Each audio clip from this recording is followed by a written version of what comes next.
Olá, tudo bem? Meu nome é Diego Toffoli, você está no canal sobre investimentos. Clique aqui em cima e coloca a velocidade de 1,5 para a gente debater rapidamente um assunto aqui. Hoje nós vamos falar sobre as consequências de uma eventual intervenção militar ou de uma derrubada do poder atualmente constituído para a economia. O que eu devo fazer com o meu dinheiro? Se eu devo investir lá fora, o que eu devo fazer? Fica até o final do vídeo e vamos debater. Você pode comentar aqui embaixo e a gente vai conversando, né? Primeiro, a realidade dos fatos não muda porque você tem uma opinião diferente sobre os fatos, correto? Então, assim, esse microfone está na cor verde, não adianta eu chegar aqui e falar que essa cor é vermelha, que não é isso que acontece. A realidade é um fenômeno inexorável. Claro que da realidade o ser humano tira opiniões, então você pode ter várias opiniões sobre isso, né? Mas eu vou passar aqui a realidade dos fatos que aconteceram e a partir dessas análises da realidade a gente pode ter várias opiniões, tá? Então, no dia 8 de janeiro, um domingo de manhã, alguns manifestantes que até então estavam na frente do quartel se dirigiram até a esplanada dos ministérios, o Palácio do Planalto, Congresso, STF, e ficaram lá na frente. Depois eles tentaram invadir e a polícia tentou conter com spray de pimenta. Mas como a quantidade de policiais militares que estavam ali eram bem pequenas, esses poucos sprays de pimenta não foram suficientes. Não era uma tropa de choque devidamente postada, nem nada nesse sentido.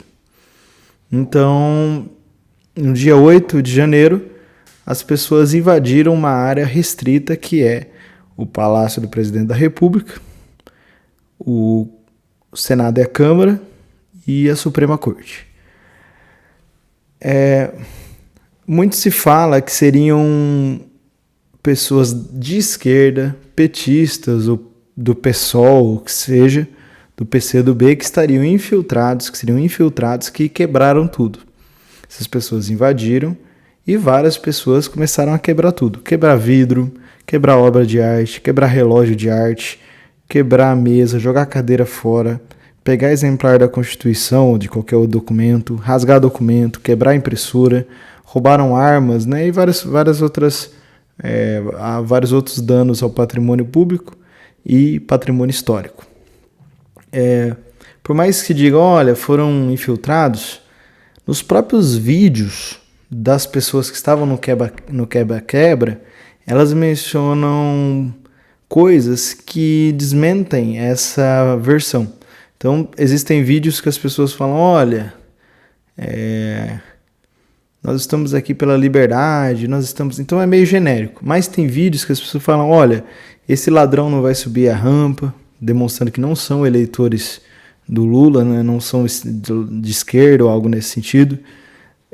Eu até selecionei uma notícia que diz o seguinte, em um dos vídeos, o golpista, né, sobe a rampa do Congresso enquanto profere palavras de ordem. 2 pontos, abre aspas. Brasília está sendo tomada pela cidade de Campinas, pelos patriotas. Essa rampa nunca foi da esquerda. Então, peguei esse exemplo de vídeos que existiram, pessoas de verde e amarelo e tal, demonstrando que não são pessoas da esquerda, né? Porque não faria sentido. Por exemplo, se a pessoa é eleitora do Lula, não faria sentido nenhum ela quebrar o palácio que o Lula usa, né? Então não faz sentido que sejam infiltrados pelos próprios vídeos, lives, stories no Instagram que as pessoas fizeram, né? Muitas pessoas com boné do Bolsonaro 2022, muitas pessoas com camiseta do Bolsonaro e por aí vai, né? Então, todos sabem que eu não simpatizo com o Jair Bolsonaro, mas a gente respeita a opinião política de cada um, de quem votou. Tem pessoas da própria família que votaram no Jair Bolsonaro, mas estou falando aqui a situação fática que houve, certo? Bom, outro fator que também demonstra que não se trataram de infiltrados são os grupos de Telegram que são oriundos de outubro, né? Grupos aí de eleitores do Bolsonaro, né? O ato no dia 7 de janeiro foi combinado nesses grupos e depois do acontecido a polícia então teve acesso a esses grupos por apreensão dos celulares dos presos que foram detidos a partir do quebra-quebra. Então, a partir do acesso do UOL e de outros entes de imprensa a esses grupos, temos o seguinte, veja só, com repercussão negativas das cenas de barbárie em Brasília, criticadas inclusive por alguns extremistas nos grupos, houve um curto-circuito nos chats bolsonaristas. Enquanto mensagens celebrando a destruição ainda eram distribuídas, começou a ser criada a narrativa de que o quebra-quebra era, na verdade, obra de petistas infiltrados. Não há nenhuma evidência nesse sentido. Então, soma-se aos vídeos que as próprias pessoas que estavam participando, dizendo, olha, vamos quebrar tudo e tal, produziram de prova contra si mesmo. Deixa eu colocar no silencioso aqui. Além desses vídeos, nós temos os grupos de Telegram que combinaram de ir para Brasília, as caravanas e tudo mais. Então, a realidade é essa, né? É uma realidade, claro, que a polícia vai investigar, estão começando os inquéritos, mas o que tem saído na imprensa é nesse sentido de que foram mesmo simpatizantes do Bolsonaro, né? Bom, e o que aconteceu? Ao contrário do que as pessoas comemoravam, olha, tomamos Brasília, um novo poder constituído, pós-invasão, Metrópolis, 766 homens chegam a Papuda e 421 mulheres estão na colmeia, né? Então, mais de 1.000 pessoas aí presas, fora idosos, crianças, gestantes, pessoas com comorbidade que vão responder pelos crimes, mas foram dispensados, vão responder em liberdade. Então, a pessoa mora em Goiás, a pessoa mora no Pará, ela vai voltar e os autos vão continuar em Brasília para a investigação. Quando for ouvir ela, expede-se uma carta precatória para ela responder pelos crimes, né? Mas, veja, o resultado esperado não foi o que houve. O que houve foram 1.100 prisões. Isso saiu no Metrópolis, né? Sobre os ônibus apreendidos, 40 ônibus apreendidos.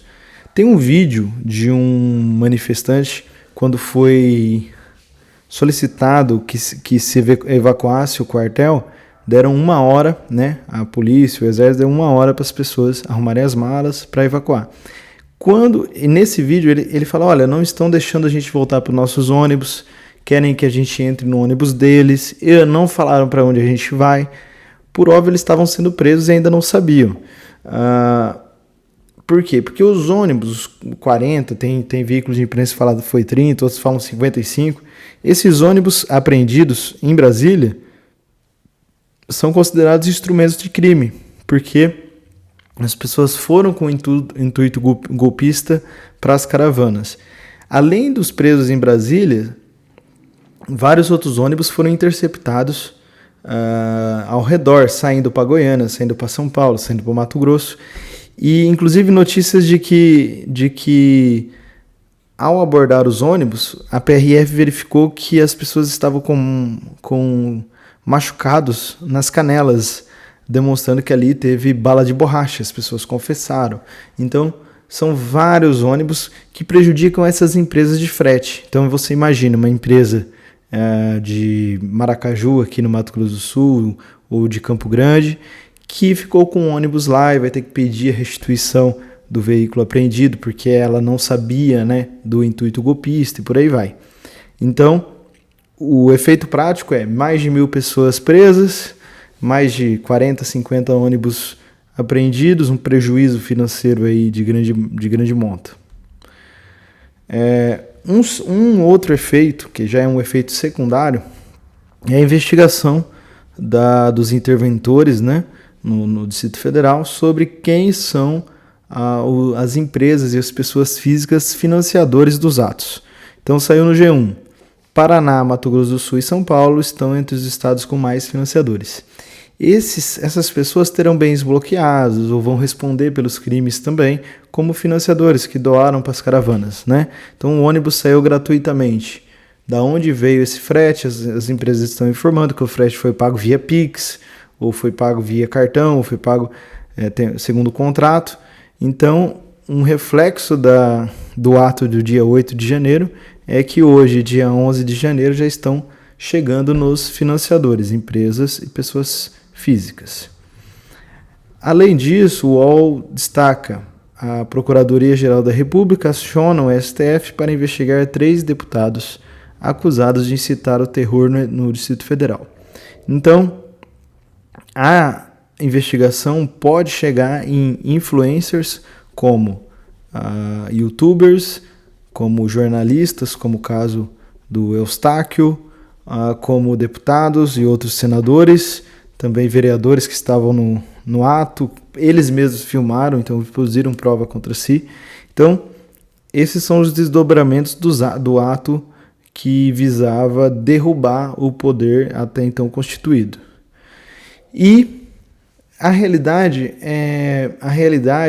ela se sobrepõe às nossas aspirações. Então, por mais que as pessoas gostariam de ver o Lula fora do poder e que o Bolsonaro retornasse dos Estados Unidos no poder, ou que se não fosse o Bolsonaro, que se fossem os militares, ou que se não fossem os militares, mas se convocassem novas eleições, isso pode ter uma grande parcela da população com essa vontade. Mas os fatos são o seguinte: tudo no direito, tanto no direito internacional como nacional, existem formas e modos e formas. E na justiça eleitoral, para você impugnar um processo eleitoral, você tem que começar a fazer isso antes, pelos meios legais. Então, sobre as urnas, sobre a tentativa de aprovação de voto impresso, sobre fiscais, né? Então os fiscais de partidos, os partidos têm que impugnar antes do resultado, de maneira efetiva e provada, para que não se permita que a eleição exista. Porque depois que a eleição é finalizada, com todos os partidos concordando, não faria sentido, por exemplo, eu deixar que em 1º de fevereiro se toma posse um novo Senado, que os governadores, que o Tarcísio, que o Riedel esteja exercendo o poder com a mesma urna, e eu só ataque a eleição presidencial. Então, a urna estaria fraudada apenas para a eleição presidencial. Depois que passou o momento, é como eu apelar de uma sentença. Apelei fora do prazo. É como eu executar um cheque. Executei um cheque caduco, prescrito. Então, tudo no direito tem formas e formalidades e modos. Formas e modos. Tá? E hoje aconteceu um fato interessante. Encontro entre Lula e Tarcísio simboliza fim da eleição e relação republicana. No Palácio do Planalto, o governador de São Paulo enfatizou ao presidente sua posição favorável à concessão do Porto de Santos. Então, veja, no estado de São Paulo, as privatizações, uma pauta aí mais de neoliberal, vão prosseguir, porque o governador de São Paulo e o Zema também, com relação à CEMIG, são favoráveis a privatizações. E esse encontro, essa foto que o Lula e o Tarcísio apertam as mãos, é um simbolismo muito grande de que 10 dias depois da posse, a direita não extremista ou não bolsonarista aceita que, beleza, perdemos e bola para frente aí nos próximos 4 anos, né? Bom, além disso, o Estadão convocou analistas para explicar o efeito de uma intervenção militar no mercado. Uma intervenção militar, num primeiro momento, se fosse conseguida essa atitude, ela traria uma desconfiança, um risco ao país muito grande, né? Então, lógico que as instituições estariam em pé, mas o governo seria não civil e sim militar. Logo em seguida, assim, a bolsa cairia, o dólar subiria logo em seguida. E a grande questão é aquilo que o Reinaldo Azevedo fala. O problema de dar o golpe não é dar o golpe, porque eu posso, teoricamente, entrar na prefeitura aqui da minha cidade e tentar dar o golpe. O problema é que logo em seguida a polícia vai vir, logo em seguida o Estado e a União vão agir e é difícil segurar as pontas, né? Então, o Bolsonaro, o Jair Bolsonaro, ele pode até ter uma aspiração de ter dado um golpe, uma ideia de se perpetuar no poder do ponto de vista de não concordar com a eleição, mas ele não achou apoio. E agora que ele não está mais no poder, né, a partir de 1º de janeiro ele já não tem esse cargo, ele ficou numa situação assim. Por quê? Se fosse Jair Bolsonaro no poder, Trump na Casa Branca, e Trump desse um apoio verbal e até militar aos militares, e esse golpe tivesse acontecido no final, então assim, na última quinzena de dezembro, era uma situação. Mas na situação de Lula empossado, Joe Biden nos Estados Unidos fica numa situação mais complicada de segurar esse golpe. Então os analistas entendem que o efeito seria deletério, não seria um efeito bom para a nação. Não é bom para nenhuma nação uma intervenção militar e muito menos para o mercado, que depende de uma normalidade econômica, né? Graciliano Rocha, para Faria Lima, governo Lula se fortaleceu após ataques em Brasília. Veja, até comentei isso com um amigo meu. Muitos juristas, né, eu sou advogado, e muitas pessoas discutiram se as decisões do Alexandre de Moraes não eram exageradas.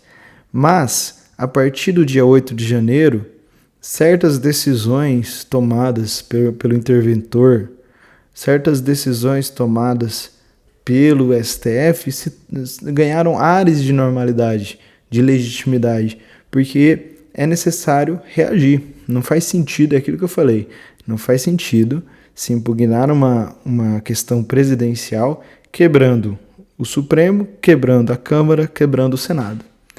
Porque essas pessoas estão lá no exercício de poder e outras pessoas estão prestes a assumir. Então, para a Faria Lima, ou seja, para o núcleo do mercado financeiro, em vez da direita se fortalecer, na verdade quem se fortaleceu foi o próprio Lula nisso, né? Joe Biden, o Globo. Joe Biden declara apoio incondicional a Lula em telefonema e o convida para visita à Casa Branca. Joe Biden, logo depois do dia de domingo, dia 8, ele tuitou, né? No sentido, ele, o Macron, no sentido de que os ataques eram inaceitáveis, em repúdio. E agora tem a notícia aí de que ele convidou para uma visita na Casa Branca. Então, a realidade é essa. O Tarcísio aperta as mãos, a prisão do ex-ministro da Justiça do Bolsonaro, a determinação de prisão, né? Então, a realidade é essa. E olhando para o seu bolso, o meu bolso, a economia de modo geral, o que eu devo fazer? Seria muito fácil eu chegar aqui e falar, olha, invista no exterior. Mas como diz o nosso querido Buster, você não tem que investir no exterior durante uma crise institucional ou uma crise de confiança no país. Você já tem que vem vindo investindo. Então eu acredito que uma carteira diversificada ela seria tesouro, confiando na renda fixa mais confiável do país, renda fixa bancária, né? Renda fixa bancária, ações, fundos imobiliários e lá fora diretamente através de uma corretora como a Avenue ou a Passfolio ou o Banco Inter, não sei se ele consegue investir lá fora, diretamente você comprar ações americanas, não só ações, como até títulos de renda fixa. Mas não comprar por causa dos ataques de 8 de janeiro. Já vim comprando sempre que possível. Por exemplo, nessa semana a bolsa se tranquilizou e o dólar caiu. O dólar está 5,10. Abaixo de 5,20, né? Entre 10 e 20. Então, seria muito fácil falar para você assim, invista lá fora. Invista lá fora se o dólar se manter abaixo para você poder não ter um prejuízo muito grande no câmbio. E invista lá fora sempre, mas desde que você mantenha um equilíbrio da sua carteira. Por quê?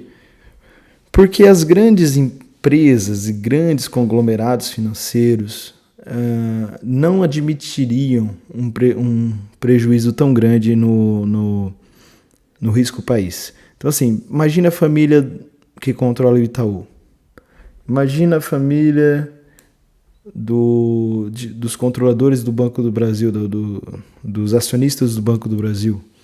Imagina a família da Unipar, né, que tem lá um grande conglomerado, aquela empresa de cloro.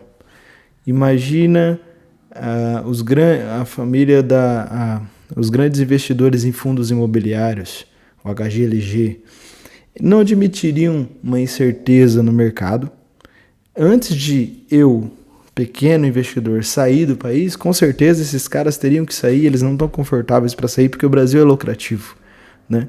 Então não faz sentido que grandes terras, grandes proprietários de terras sejam prejudicados. Então, em resumo, não haverá intervenção militar, não haverá tomada de Brasília. O governo democraticamente eleito vai governar por 4 anos, a não ser que haja algo grave a ponto de impeachment. Acredito que não. E a sua carteira de investimentos ela tem que estar um pouco no Brasil, um pouco fora. Acredito que nessas quedas que tiveram depois do anúncio do Haddad como ministro da Economia, ele que não é economista e sim político, né? O mercado andou caindo, né? De dezembro para cá, que são oportunidades de você comprar ativos em renda variável. Mas não acredito que a economia vá sofrer demais por causa dos atos. Eu acredito sim que o que possa fazer o mercado ter um movimento de baixa seja as ações do Haddad e do mercadante no BNDES e do próprio Lula. Agora, se o Lula conseguir desempenhar do ponto de vista econômico, tirando pauta identitária, pauta indígena, se do ponto de vista econômico e ambiental ele conseguir um bom governo nos 4 anos, o mercado vai tratar de subir, né? Se caso a direita se dissociar do bolsonarismo, virar um novo candidato forte de direita, porque a direita está forte no país, ou até o Bolsonaro, se ele volta para o Brasil e faz uma oposição nesses 4 anos, em 2026 ele pode se candidatar. Não acredito assim numa inelegibilidade, a não ser que haja uma prova direta dele na participação desses atos. Então, era isso que eu queria tratar com vocês sobre o cenário político e econômico do Brasil. Se você discorda de alguma coisa, de alguma notícia, de algo que eu tenha falado, ou do meu ponto de vista, comenta aqui embaixo, se inscreve no canal, deixa um like para ajudar e a gente se fala.